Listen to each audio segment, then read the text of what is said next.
Take a look at the soil, you guys. This is some real good stuff. This is actually the soil buildup from bird seeds.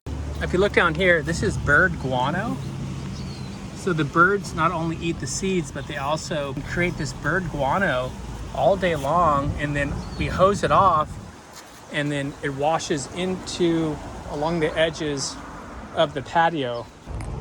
We got a lot of feeders. You can see here's one of the bird feeders here.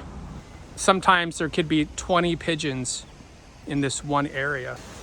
There's another bird feeder up here, and you can see she's dropping the bird feeders in. Birds can be perched all through this area.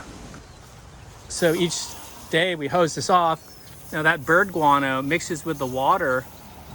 So basically what we're getting here is bird guano mixed with decayed composted bird seed.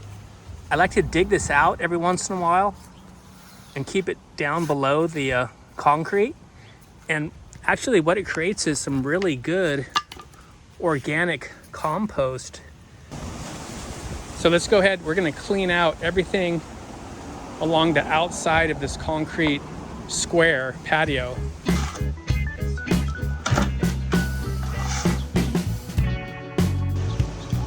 How much we got here?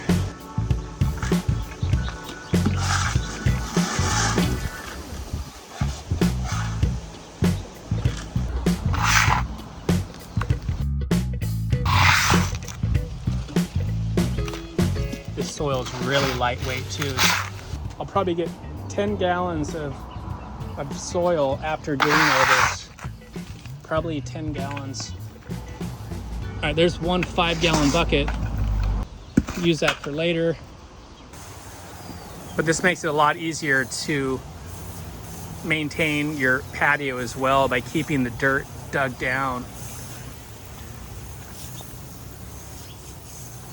Okay, that looks good. So anyway, I just got through using all that soil, planting 2 more plants in my garden. And now we can come back in another 6 months or so and we'll do it again. All right, guys, thanks for watching. We'll see you on the next video.